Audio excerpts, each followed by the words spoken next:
graça que eu quero falar essa noite. Uma reflexão acerca de graça. Graça eu já falei diversas vezes aqui, né? O que é graça?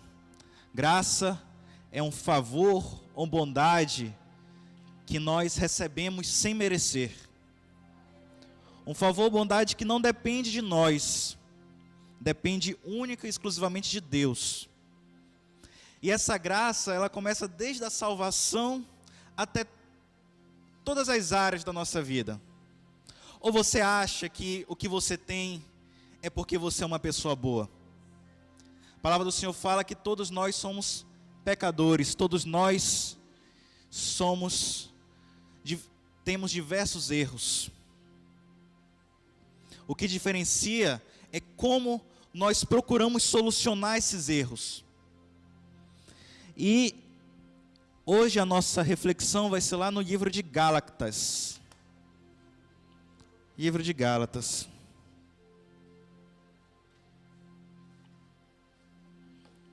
Foi para a liberdade que Cristo nos libertou. Só que existe um grande dilema aí.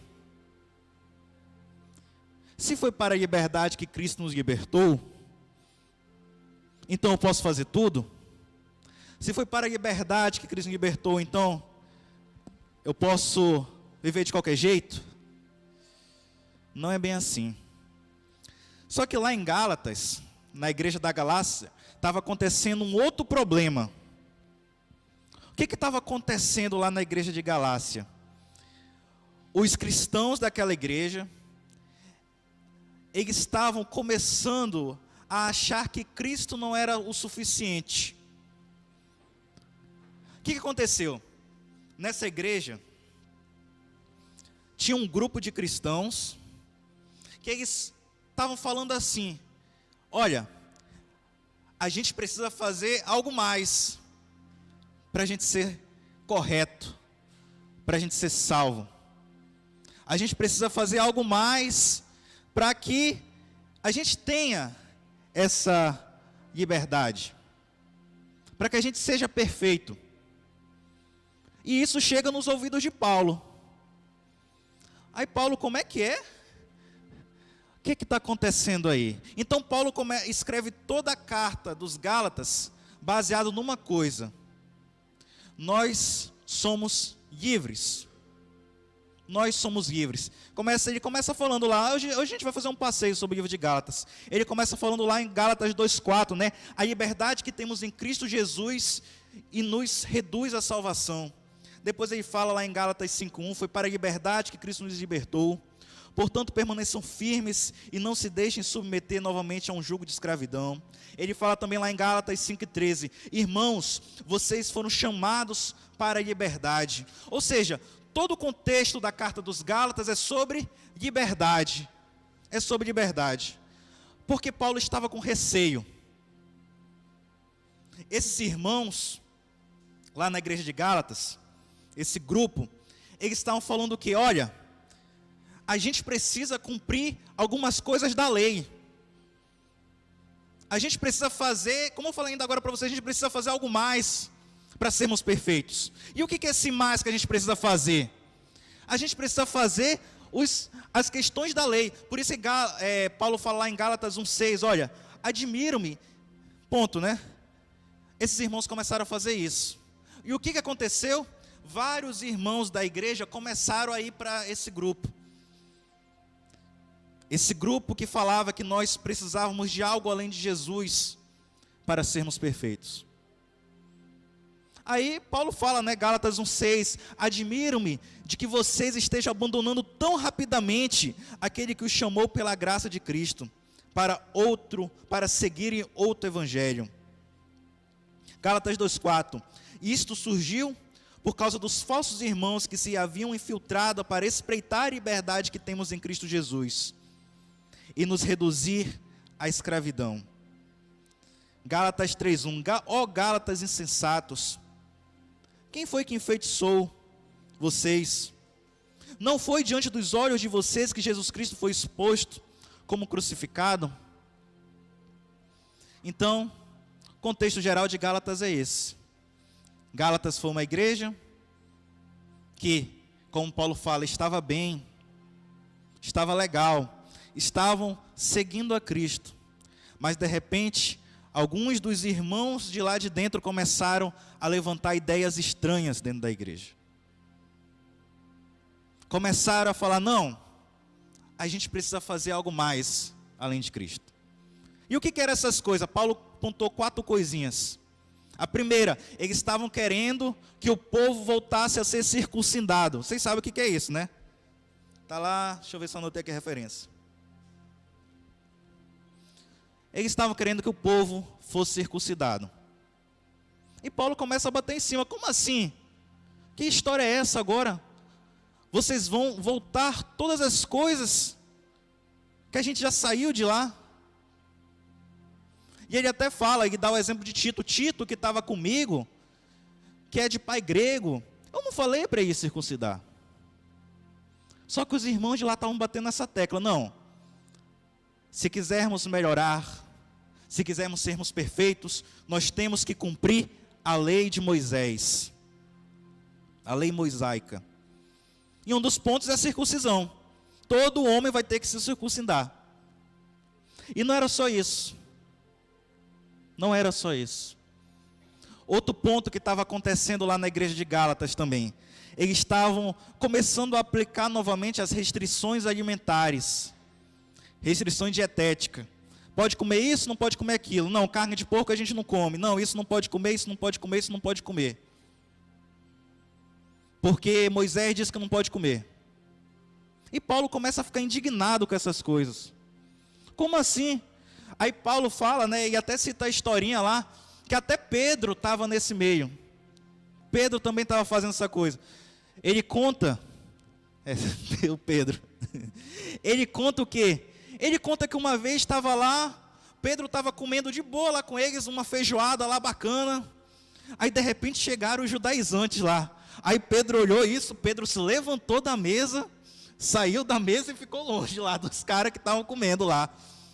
E ainda, Paulo, é engraçado que Paulo ainda fala, e ainda induziram o Barnabé, que era o companheiro de Paulo, ainda pegaram o Barnabé, também vem para cá, Barnabé, sai daí. E Paulo disse que ele peitou Pedro. Pedro, como assim? Que história é essa, Pedro? Então, esse era um outro ponto, né, na igreja da Galácia. Terceiro ponto que estava acontecendo lá, calendário litúrgico. O que é o calendário litúrgico? Eles estavam cumprindo, eles estavam comemorando as festas judaicas lá. Festa da lua nova, festa dos tabernáculos, festa disso, festa daquilo. E Paulo, cada vez mais abismado, como assim? Nós quebramos com tudo isso. Isso não existe mais para a gente. Tem um escritor falando desse ponto, né? Eu acho que é o Tim Keller. Ele é um teólogo americano. Ele conta um negócio muito interessante que a gente perdeu na nossa igreja contemporânea. E esse discurso aqui que eu vou falar agora é até algo meio, vamos dizer assim, é como se eu estivesse jogando contra mim mesmo. Como assim jogando contra mim mesmo? Que, queridos, vou ser bem sincero com vocês. Essa instituição, igreja que a gente tem hoje, essa coisa institucionalizada, queridos, isso foi invenção humana. Meu Deus, o pastor está falando contra a igreja. É verdade. Essa história de, tem um lugar certo para adorar a Deus. Nós cristãos não somos assim. O Tim Keller fala isso. Se você chegasse com um cristão primitivo no início da igreja, você vamos lá, um judeu chega com um cristão lá da igreja primitiva. Ele chegava lá perguntando, e aí, está aí nessa nova religião, né, interessante. Qual é o dia sagrado de vocês? O cristão ia falar, não temos dia sagrado. Todos os dias são dias do Senhor. História de domingo, o dia do Senhor, isso é invenção. Para nós cristãos, todos os dias é dia do Senhor. E qual é o lugar sagrado de vocês? Nós não temos lugar sagrado. Todos os lugares são sagrados para nós, no sentido de eu posso encontrar Deus em todo lugar. Por isso que eu estou falando que é como se eu estivesse jogando contra mim, porque o medo convence mais. É mais fácil eu falar para você que se você não vier para cá para a igreja, você vai ser amaldiçoado, porque aí você vai ficar com medo e você vai vir. É mais fácil eu falar que se você não entregar o dízimo, o devorador vai acabar com suas finanças. Mas infelizmente isso não é a verdade. Isso não é a verdade, porque para nós cristãos, essa coisa de ter um ponto fixo para cada coisa não existe mais. Voltando lá na ilustração do Tim Keller. E aí, qual é o lugar sagrado de vocês? Não temos, é todos os lugares. E quais são as coisas, as pessoas santas de vocês? Não temos, todos nós somos santos. E quais são as atividades religiosas de vocês? Não temos, porque a Bíblia fala que quer comamos, quer bebamos, o que quer que façamos, façamos para a honra e glória do Senhor. Aí o judeu poderia falar, então não é uma religião, é você que está dizendo. Mas é isso, nós somos diferentes, queridos. Só que infelizmente, a humanidade, ela foi pegando a igreja, ela foi institucionalizando a igreja. Foi criando o clero. O que é o clero? São os pastores. Pastor e membro, a única diferença minha para vocês é a função. Quem inventou essa história de que, pastor é superior, apóstolo, o grande ungido do Senhor? Isso é mentira, isso é papo de gente, de humano que inventou. O clero não tem diferença da igreja, do resto da igreja. Todos nós somos iguais perante Deus. A única coisa que nos diferencia é a função. A função do pastor está aqui, administrar a igreja, dar uma palavra, exortar. Função do ministério de louvor, levar a adoração até Deus, conduzir a igreja em adoração. Quem é superior um ao outro? Não há, são só apenas funções diferentes dentro da igreja. Paulo já falava isso, olha, a diversidade de ministérios, mas o Senhor é o mesmo. Paulo falava isso lá da questão dos membros do corpo, da igreja. Só que isso não estava acontecendo lá em Galácia. Lá eles instituíram uma espécie, vamos lá, que a gente vê muito hoje, não. O pastor é intocável. Ninguém toca no apóstolo. Falou mal do apóstolo, o apóstolo pode dar uma palavra e te amaldiçoar.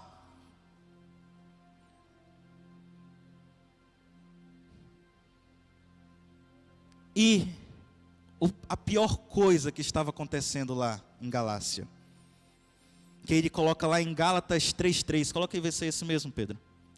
Gálatas 3:3. Será que vocês são tão insensatos, que tendo começado pelo Espírito, querem agora aperfeiçoar pelo esforço próprio? Porque o que eles estavam fazendo? Qual era o motivo deles estarem fazendo todas essas coisas? Qual é o motivo de tudo isso, na verdade? Dessas coisas que o ser humano inventa? É, de certa forma, diminuir a soberania de Deus na salvação. A gente, ser humano, a gente tem muito essa lógica retributiva. O que acontece? Eu faço isso, eu recebo isso. Eu dou meu dízimo, eu sou abençoado. Se eu não der o meu dízimo, eu vou ser amaldiçoado. Novamente, parece que eu estou jogando contra mim. Mas é mentira. É mentira.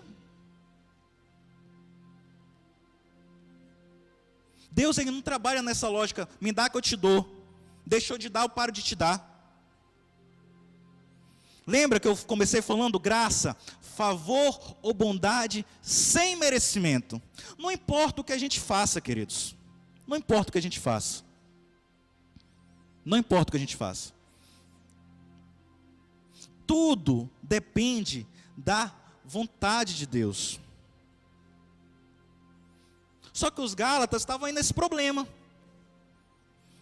Não, tá, Deus tem a sua parte, mas eu também vou fazer a minha parte.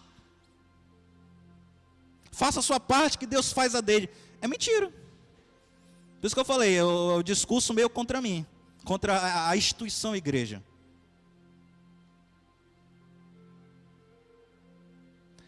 Por quê, queridos? O que acontece?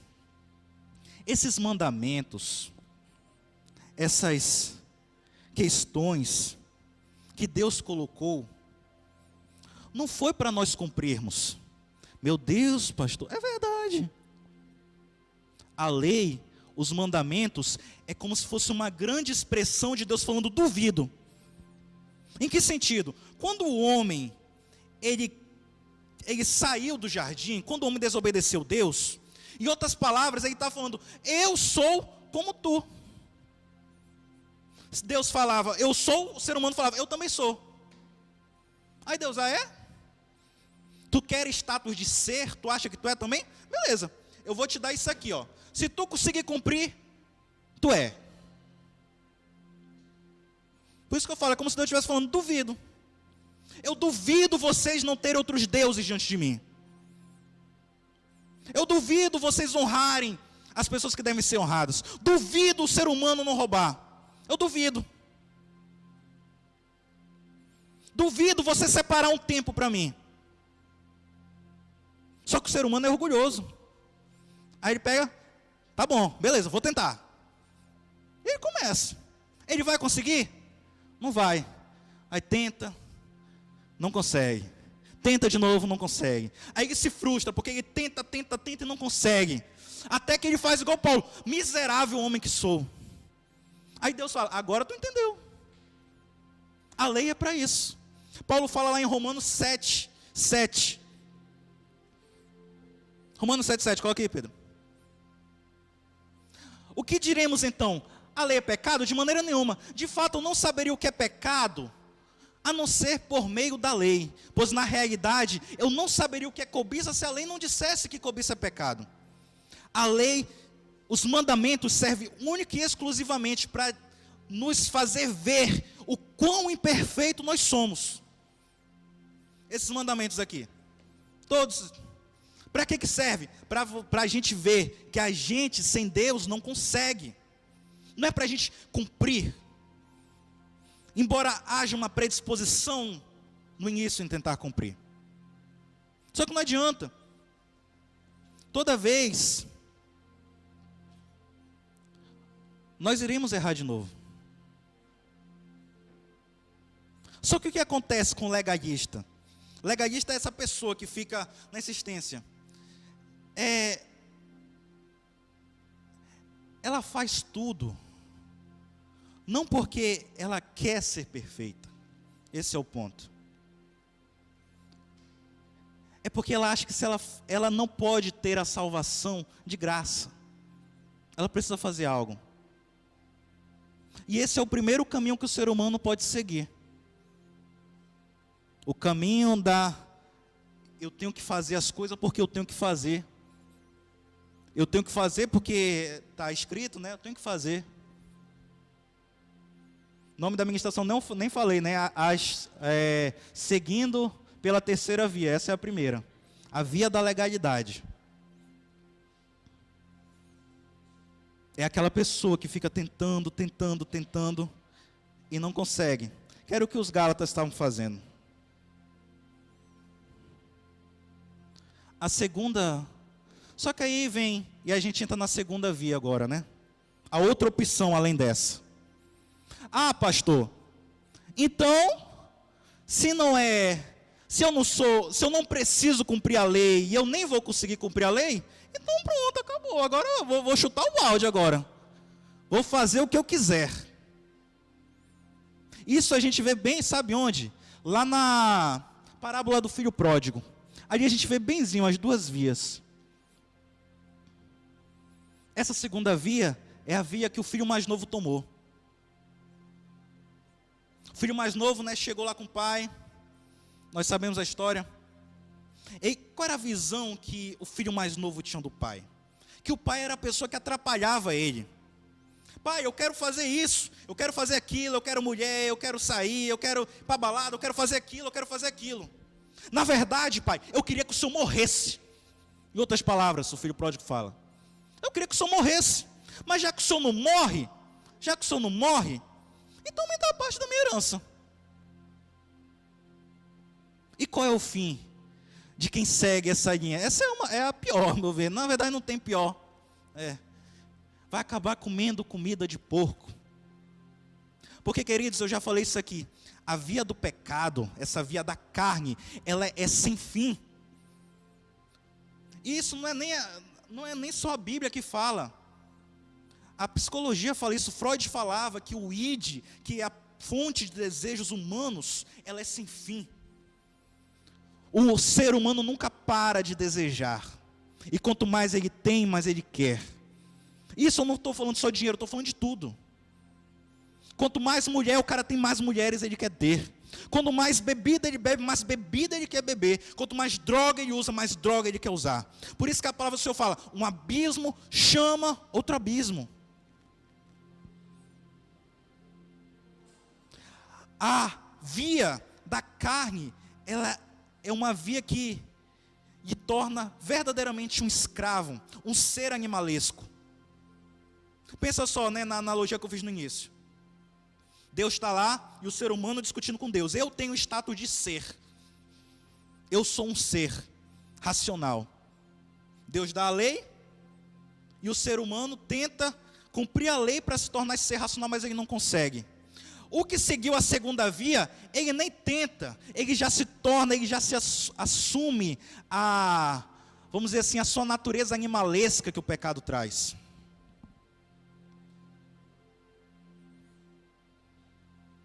E é daí para pior, todo tempo, daí para pior. Se não formos alcançados pela graça de Deus, nós estamos em uma dessas duas vias. E eu disse que as duas vias poderiam ser vistas aí no filho pródigo. O filho mais velho, ele é o que segue a primeira via. Pai, os dois eles tinham a mesma visão do pai, queridos. Os dois tinham a mesma visão do pai. Só que o mais novo foi lá e chutou a porta. O segundo, também, o discurso, se a gente for tirar a essência do discurso é o mesmo. Pai, eu faço tudo pelo Senhor. Eu faço isso, eu faço aquilo, eu cuido da vaca, eu faço a festa, eu faço tudo para o Senhor. Em outras palavras, o Senhor está me devendo, Pai.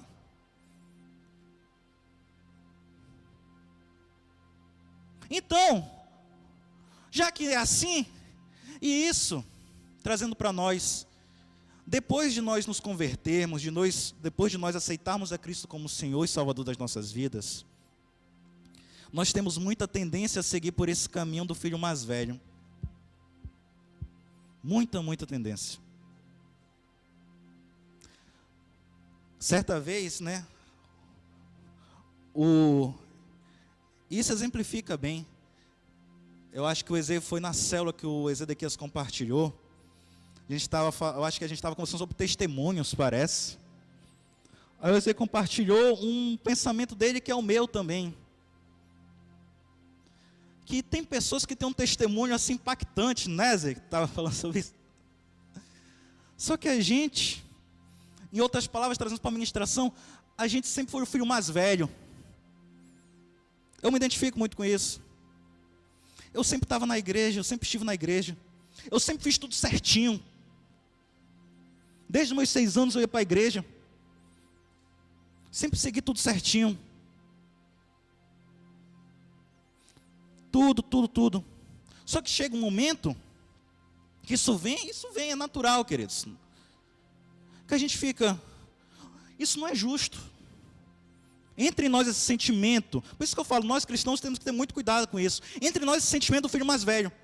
Cara, não é justo. O meu irmão mais novo foi lá, vamos dizer assim, estourou 4 Ferraris. E ele veio, o Senhor, te aceito. E eu aqui andando no meu Celtinha direitinho, o Senhor não faz nada. Eu vou chutar o balde também. Nós temos que ter muito esse cuidado.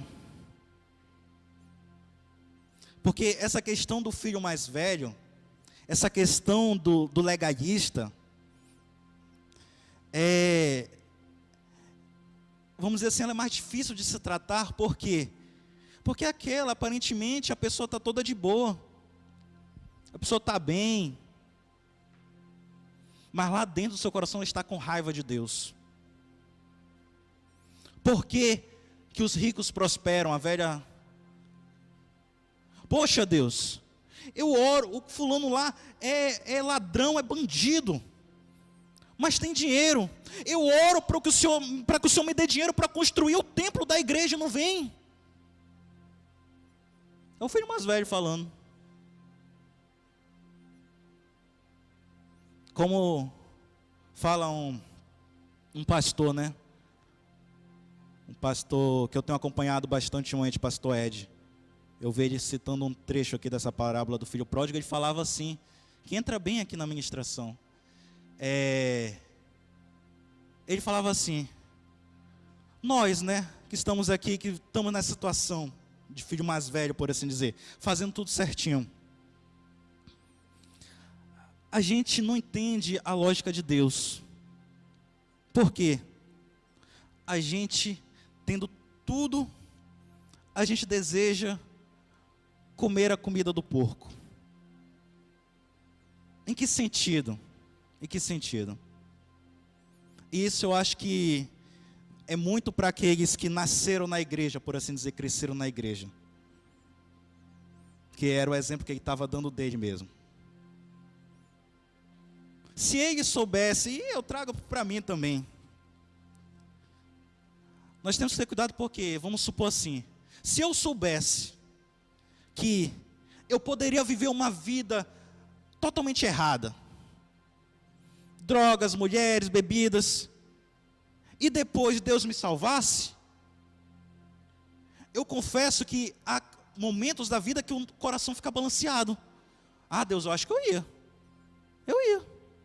A pessoa ter mulher à vontade, bebida à vontade, droga à vontade, diversão à vontade, aí depois só vai me salvar? Eu ia. Mas a gente fala assim porque nós ainda não compreendemos bem o grande amor de Deus por nós. Deus, ele pode responder isso aí de duas maneiras, chegar com Deus, tipo o Asaf. Deus o Asaf lá do Salmo 73.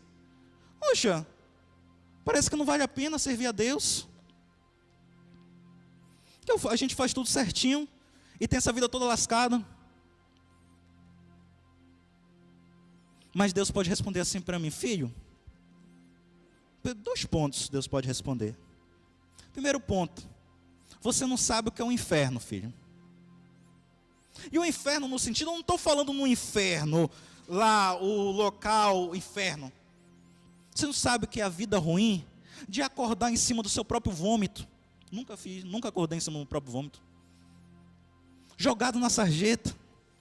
Você não sabe o poder destrutivo da droga. Você não sabe o que é ter uma mente perturbada, porque a qualquer momento você pode ser preso porque fez algo errado. Você não sabe o que é desviar dinheiro para corrupção. Você não viveu o inferno, que é a alma dessa pessoa aqui na terra.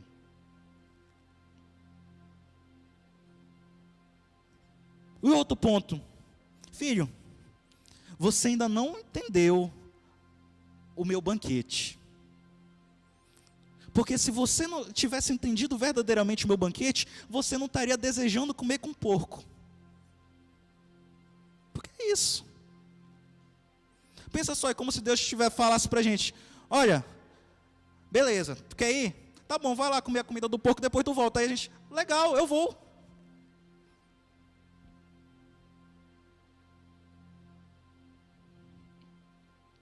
Nós não, filhos mais velhos, né, falando para filhos mais velhos, porque é isso, como eu falei, cristão, depois que ele se converte, é como se ele mudasse o filho. Antes ele era um filho mais novo, todo jogado às drogas, mas depois aí, as drogas, a bebedeira, o que quer que seja, mas depois ele tende a ser o filho mais velho, o legalista, que não, Deus vai me dar se eu fizer tudo certo, Deus vai fazer por mim se eu cumprir certinho as coisas, mas na verdade não ama o Pai. Só faz porque tem que fazer, só faz porque está escrito, só faz porque foi assim desde pequeno. Mas Deus pode falar sempre também: mas filho, além dessa via de você fazer as coisas forçadas, E além dessa outra via, de você se entregar totalmente à carnalidade, existe uma terceira via, que é a via que todos nós devemos nos entregar e seguir, que é a via da graça. É a via, tá, pastor, mas e aí, como é que é essa tal de graça? Porque a graça, se a gente for analisar, a gente vai fazer as mesmas coisas que está falando na primeira via da lei, não, mas tem uma diferença. A lei, os mandamentos, é como se fosse algo externo, mandando você fazer. Faça, faz, vá lá, faz. A graça é diferente. A graça é algo que é de dentro para fora. Eu não faço porque me mandam fazer. Eu faço porque eu quero. Ah, pastor, mas aí, como é que é isso? Como é que vai surgir isso em mim? Esse poder, ele não surge em você da sua vontade própria. Ah, a partir de hoje eu irei ter prazer nas coisas XXX que eu não tinha. Não é assim. É um processo de mudança, de dentro para fora. A palavra do Senhor fala em Ezequiel que chegaria os dias que Ele tiraria o nosso coração de pedra e iria colocar um coração de carne, de modo que nós teríamos nojo das coisas que nós fazíamos antigamente. Quem vai mudar você, meu querido? Não é você. Quem vai mudar? Vocês lembram? O Ezequias ministrou aqui alguns dias que todos nós temos poréns na nossa vida, seus defeitos, seus erros. Quem vai mudar isso não vai ser você. Não vai ser você. E se você tentar, você está sendo igual os irmãos lá de Gálatas. Vão tentar, vai falhar. Vão tentar, vai falhar. É um processo natural, gerado pelo Espírito de Deus. Como que começa isso? Primeiro ponto, se dispondo a passar por essa mudança. Nossa oração deve ser continuamente isso: Senhor Deus, é o que eu tenho orado muito ultimamente, que opere em mim o poder da ressurreição que operou em Cristo Jesus, que mude-me de dentro para fora, porque as coisas que são de dentro para fora, que eles são naturais, são tranquilas, você não sente dor. Ai meu Deus do céu, vou ter que parar de fazer isso. Não existe, você quer, você deseja. Algo que você deseja não é difícil, não é doloroso, é natural. A única forma de sermos transformados é com essa mudança de dentro para fora, operada pelo Espírito Santo de Deus. Não é seguindo os mandamentos, a partir de hoje, eu não irei mais mentir. Depois vai mentir. A partir de hoje eu irei fazer isso. Não vai conseguir. E nem o outro lado também. Já que não é para seguir, já que não precisa mesmo, então pronto, agora vou viver o mundo, vou arrebentar. Porque aqui você cada vez vai para o fim. Aqui, cada vez mais você vai se distanciar de Deus. Porque o que acontece? Você vai tentar cumprir, você vai falhar. E o que vai acontecer? Você vai ficar com medo do castigo. Porque o legalista é assim: vocês já viram esses irmãos? Ai meu Deus do céu, está acontecendo coisa errada, eu devo estar em pecado. Deus vai me castigar, Deus vai fazer isso, Deus vai fazer aquilo. Deus não tem interesse em castigar ninguém, já falei isso aqui diversas vezes. Deus tem interesse em salvar. 3 caminhos nós temos: o caminho da legalidade, de tentar fazer as coisas porque tem que fazer. Eu vou à igreja porque eu tenho que ir. Eu oferto o dízimo porque tenho que ofertar. O caminho da carne, que eu não vou fazer nada disso, Deus fica para lá, eu fico para cá. E nós temos esse terceiro caminho, que é se entregar totalmente a Ele. E pedir, é pedir, queridos. Tudo começa com pedido. Senhor Deus, eu estou aqui, me muda. Eu não consigo, já tentei diversas vezes, mas não consigo. Eu quero parar de fazer isso, eu quero parar de fazer aquilo. Eu me entrego totalmente a Ti, me muda. E você vai ver que o Espírito Santo vai começar a agir de você de dentro para fora, querido. Vai passar um tempo e você vai lembrar: caramba, eu nunca mais fiz isso. E nem sinto falta. Eu não sei nessa noite aqui em qual das situações você está. Se você está como um filho mais velho, fazendo as coisas porque tem que fazer, porque você é crente, né? Ou se você ainda não teve esse encontro com o Senhor Jesus verdadeiro, e está como filho mais novo ainda, no mundo perdido. Mas hoje aqui a graça está disponível para todos nós, tanto para um quanto para outro. Hoje ainda é dia de salvação, queridos. Cristo quer te salvar. Amém?